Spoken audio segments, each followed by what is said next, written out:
the Vedic seers did not use the word dhyana in the early Vedic theology, but through their own personal experience, they were aware of the importance of the mind and its ability to manifest.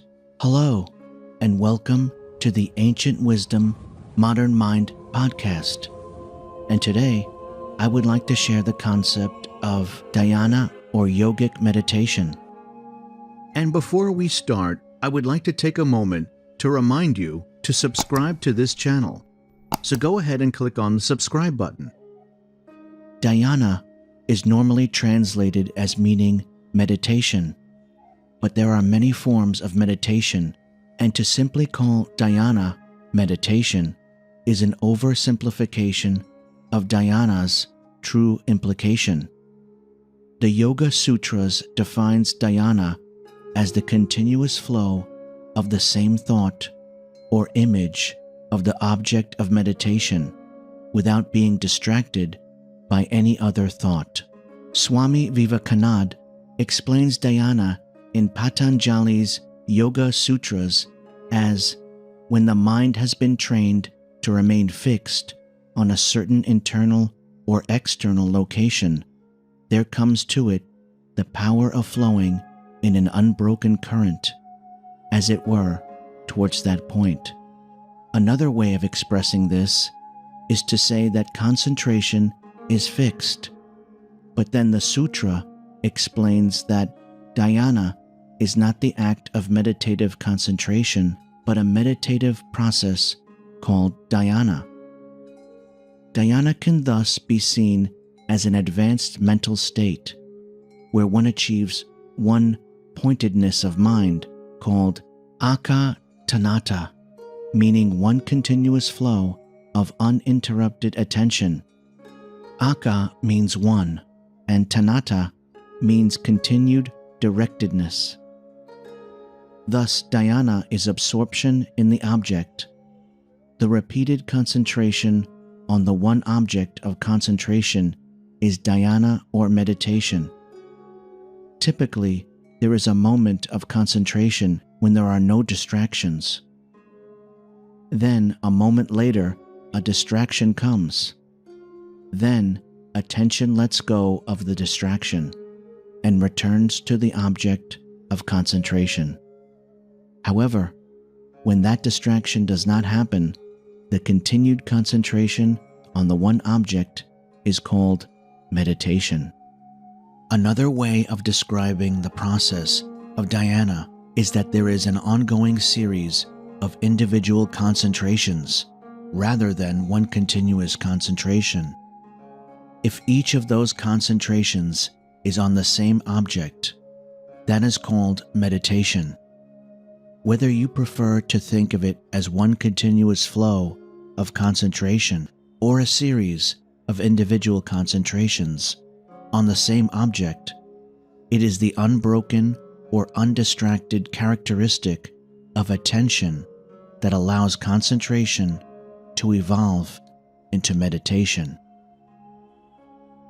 It is interesting to note that the Vedic seers did not use the word dhyana in the early Vedic theology, but through their own personal experience, they were aware of the importance of the mind and its ability to manifest.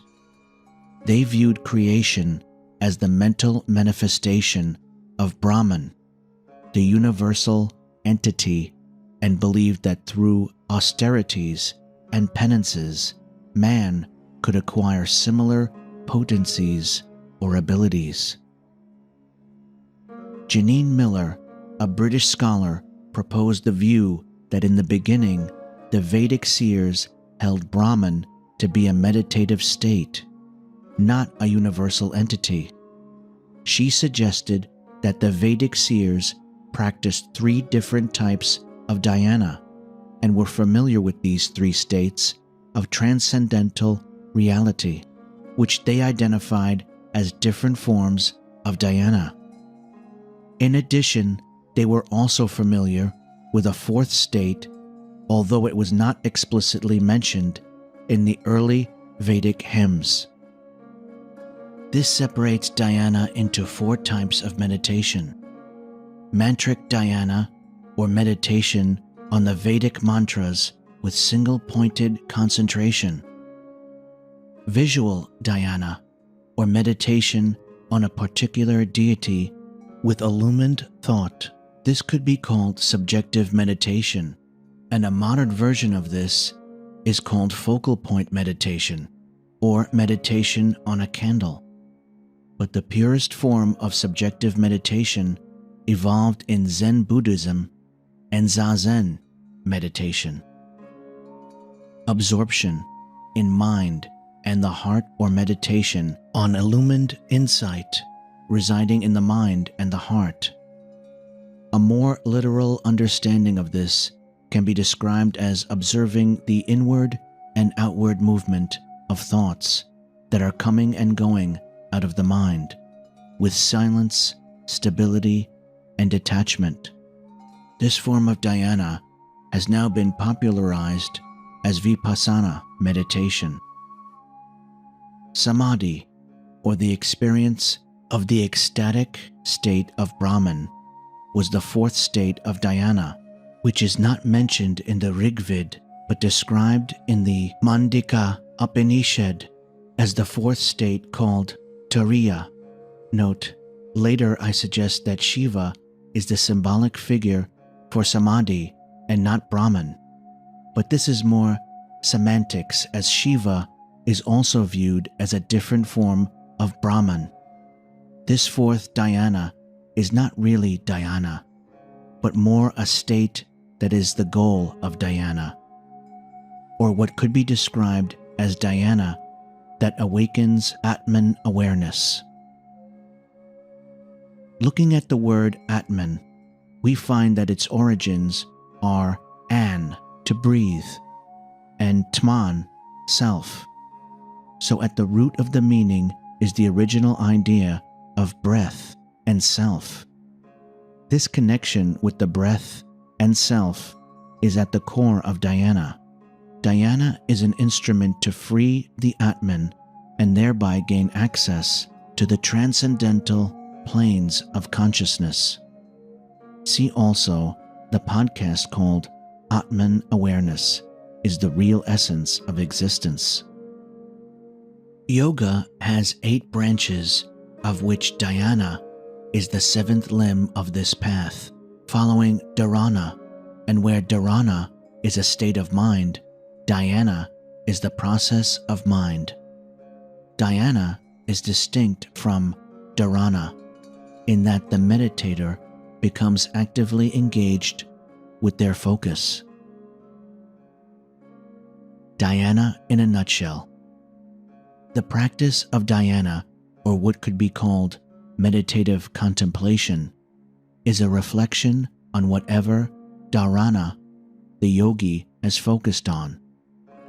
If in the 6th limb of yoga one focused on a personal deity, then that is what one contemplates on during dhyana. If the focus was on an object, then the dhyana is a form of non-judgmental or non-presumptuous observation of that object. If the focus was on a concept or idea, the dhyana is the contemplating of that concept or idea in all its aspects, forms, values, and consequences. Dhyana can thus be seen as an uninterrupted awareness where the yogi remains as much as possible in the present moment, aware of and observing the object of their dharana as it passes through their mind and around them. Or more simply put, a steady focus on one place, idea, or object. In the Jangama dhyana technique, for example, the meditator concentrates the mind on a spot between the eyebrows. According to Patanjali, this is one method of achieving dharana, or the initial concentration necessary for the mind to become introverted in dhyana. Yoga Sutras 3. In the deeper practice of the technique, according to Patanjali, the mind concentrated between the eyebrows begins to automatically lose all location and focuses on watching itself. This step then prepares one to begin the practice of dhyana. In dhyana, the meditator is not conscious of the act of meditation, i.e., is not aware that they are meditating, but is only aware that they exist, awareness of being, the mind and the object of meditation. Dhyana is distinct from dharana in that the yogi contemplates on the object of meditation and the object's aspects only, free from distractions of the mind during dhyana. With practice, the process of dhyana awakens samadhi, bliss, and I amness, purusha or Atman awareness, a non-dual, conflictless and blissful state of freedom and liberation. The practice of dharana, concentration, dhyana, meditation, and samadhi, union, together as a combined simultaneous practice is, according to the Yoga Sutras of Patanjali, referred to as samyama or holding together. It is an interesting side note that what we have is a triune Godhead, or the Trimurti of Brahma, Vishnu, and Shiva, which is of historic interest for the understanding of religious origins, particularly when we consider that the Vedic seers held the understanding of transcendental reality, which they identified as Brahman. This leads to the idea that Brahma, Vishnu, and Shiva are also symbolic figures for dharana, dhyana, and samadhi, samyama being the union or moksha, freedom from samsara, the cycle of death and rebirth. It is also important to note that self in Hindu philosophy is often used as an interchangeable term for Atman, but in Western philosophy, self is considered the ego or personality. Similarly, modern concepts of Atman awareness are also known as higher self, enlightenment, and heightened awareness. Of course, there is more to dhyana than this, but these few ideas should suffice as background and as an insight on your spiritual journey. And if you'd like to subscribe to this channel, go ahead and click on the subscribe button. And if you would like to download the audio version, then you can download the podcast for a small supporter's remuneration. Links are in the description. I've enjoyed sharing the yogic concept of dhyana with you, and I encourage you to explore and learn about yourself and to continue your journey. And if you have the time, let me know in the comments about your understanding of the spiritual path or how your journey has changed your life. Here's to you and your fulfillment and growth into every tomorrow to come.